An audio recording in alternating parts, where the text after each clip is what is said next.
And away we go. It's the dish powered by Moonshots, MLB.com. Appreciate you all tuning in, all four of you.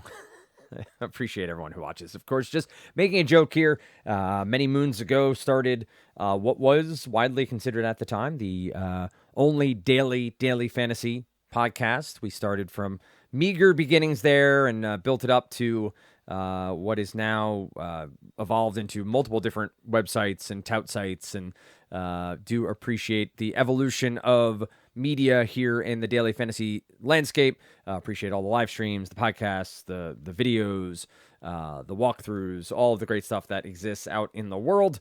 But we're going to keep talking about Moonshots MLB, the DraftKings daily fantasy slate. Rocking my girl dad t-shirt tonight. All three daughters in school. Yes, that is a positive. Appreciate that. One of them forgot something this morning. Luckily, we don't live far from the elementary school.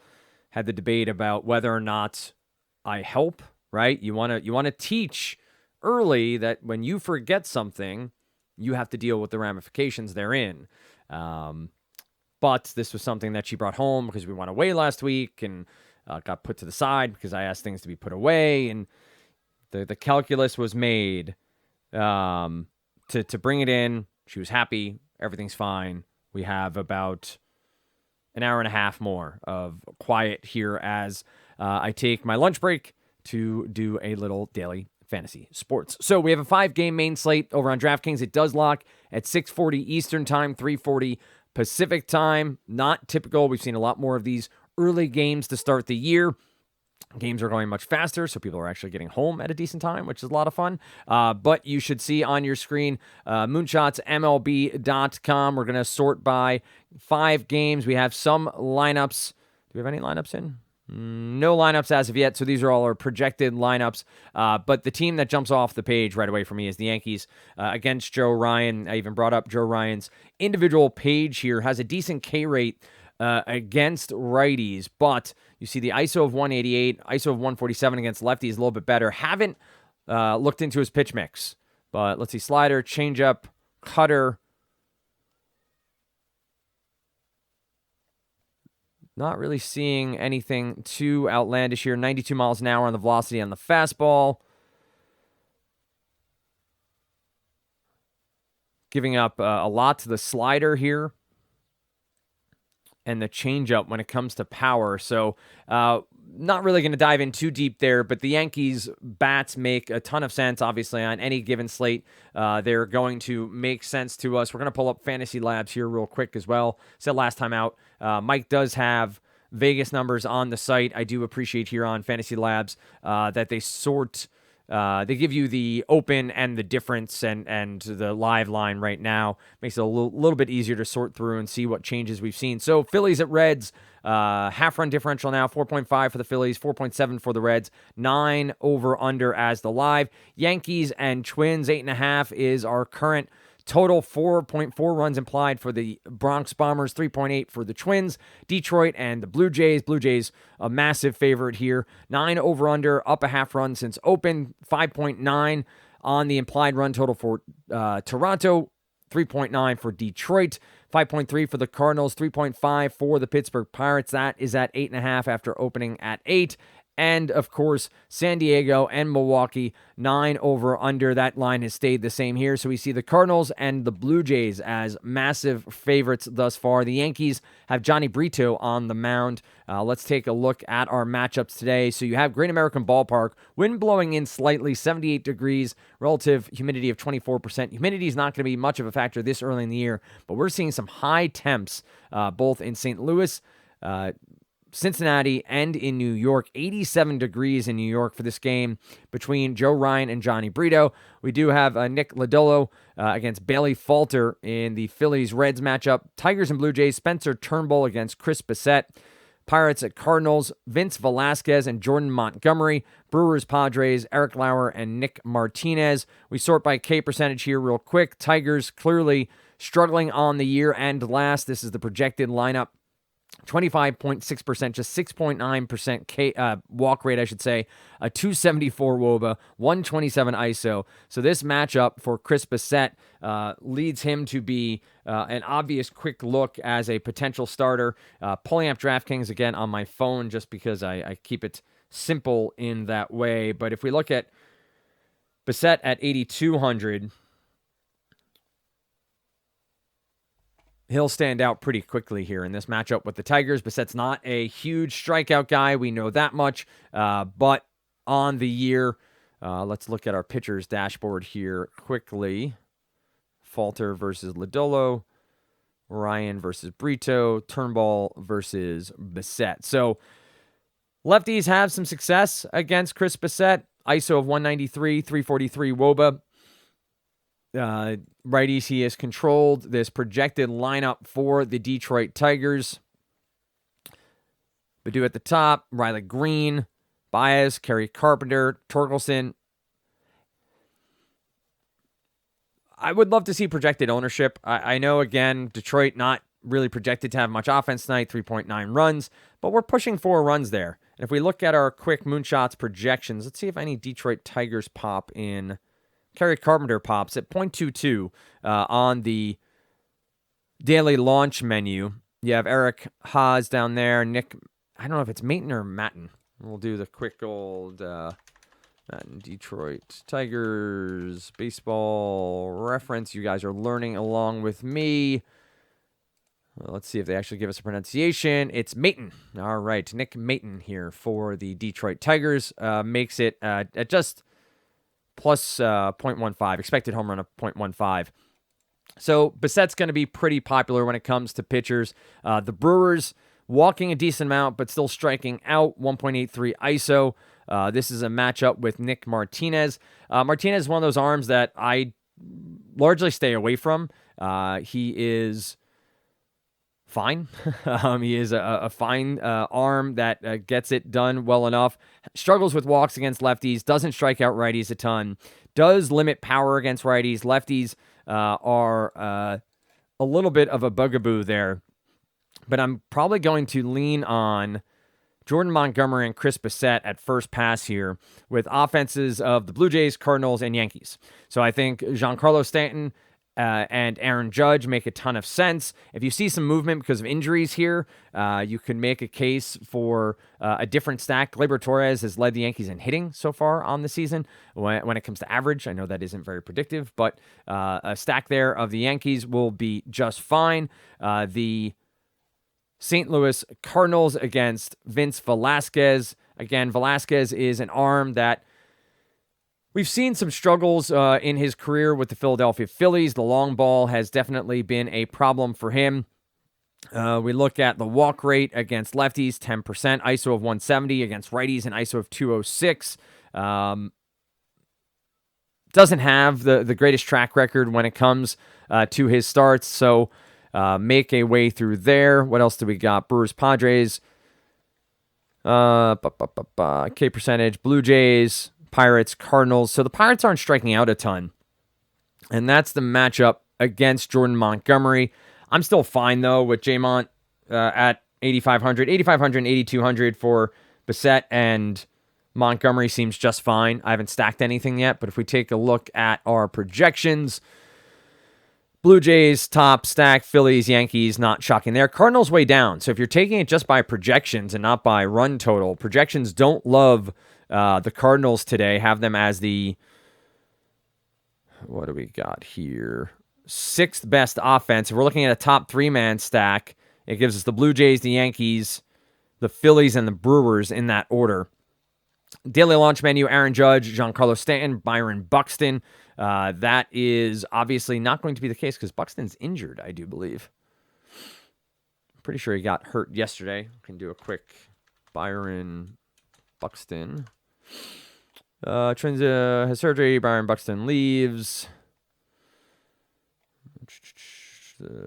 Cal Farmer had surgery. Collision. Hey, see, Paul Sporer was quoted.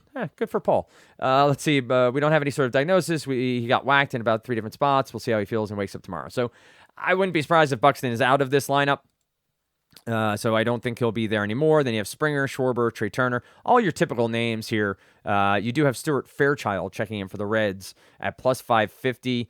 Bo Bichette's at plus 600. William Contreras has been popping up a bit here for the Brewers over the past few games. Both he and Rowdy Tellez checking in for the Brewers against Nick Martinez in Petco Park. Wind blowing out there, 10 miles an hour, wind blowing out at Yankee Stadium. I wouldn't be surprised to see a whole lot of offense out of this Yankees-Twins game.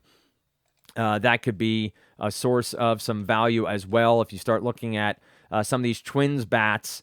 When you think of, I assume Buxton isn't there. So you can start piecing together some of these other lineup options and stack this game in totality. Wind blowing out to dead center field.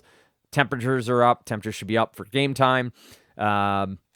A short, nice 5-game slate. Pitching options are pretty straightforward to me with Bissett and Jordan Montgomery.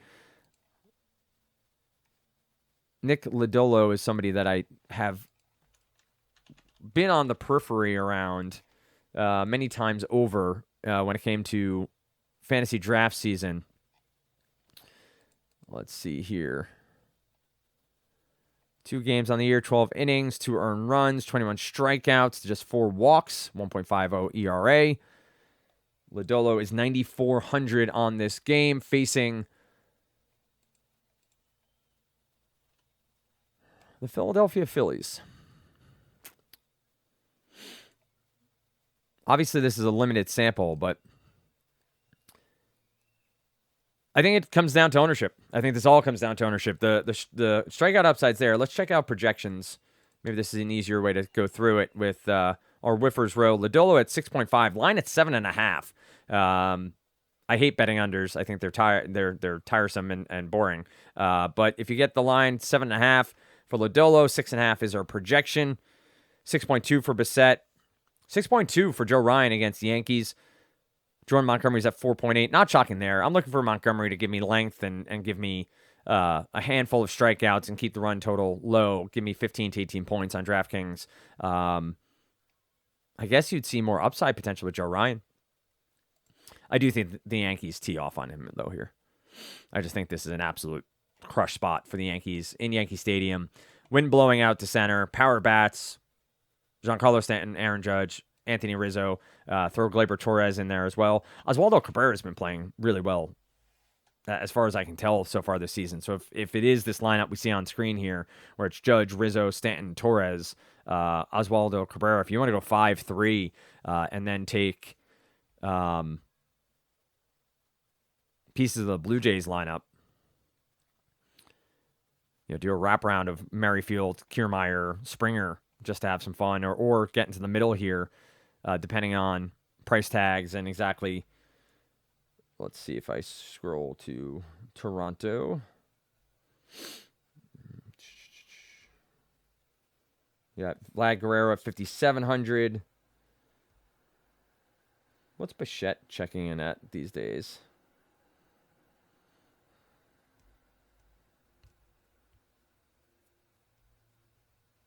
$5,800. Chapman's at 5. So Toronto's priced up. If we get Whit Merrifield at second in this lineup, 3,300. So he's a viable bat against Turnbull. So again, looking for cheaper pieces if we need to plug some in. And then the other lineup we were talking about as being projected well is as Vegas favoring is the Reds. But according to our projections here on Moonshots, the Phillies check in as a potential option against Lodolo. So highest priced pitcher, projections are favoring some power potential from the Phillies bats. Again, Yankees and Blue Jays for me, Montgomery and Bissett for me.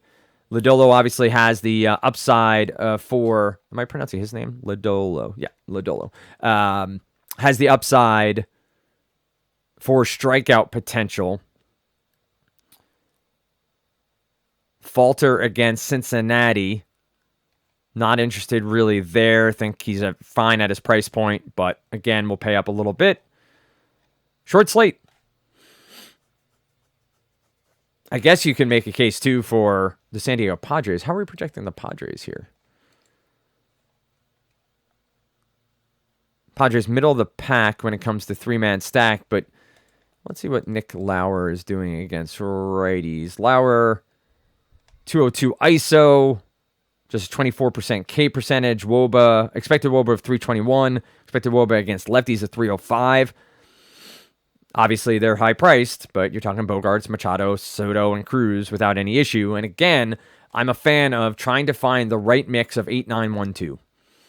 So if the Yankees roll out Franchi Cordero, Volpe, LeMahieu, Judge, that'll be a stack I'd be interested in. Volpe, LeMahieu, Judge, Rizzo, Stanton, just to get a little bit different, still get exposure to the offenses I want, but get a little bit different from the main stacks you're going to see the higher ownerships on. That's it, really. I mean, a short slate. We went through the weather. We went through the matchups. Quick look at who I thought was best, who I thought has the most upside, who's going to be highly owned. You're going to see a ton of Yankees. You're going to see a ton of Yankees. You're going to see a ton of Blue Jays.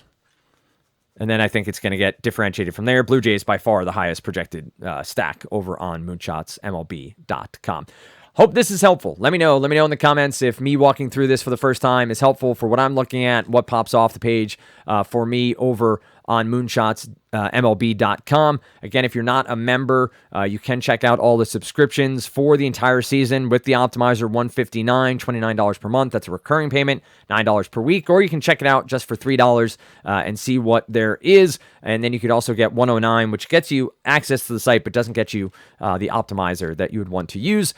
So all available to you over on moonshotsmlb.com. I'll try to be back with you tomorrow as well on my lunch break, see if I can fit in a quick podcast/video and take my first look at a Friday slate. I do have Tout Wars DFS that I try to do every Friday, so I'll be a little bit more intentional about building more of a cash lineup as it's a small 25 to 30 man free contest we play with a side pot. Oh, I probably shouldn't have said that, but with a side pot over on DraftKings. But nonetheless, hope this is enjoyable. Hope you subscribe. Hope you share over on the social media websites that you're on, and tag Moonshots MLB and tag myself at Dan Strafford. Thanks so much for listening to The Dish.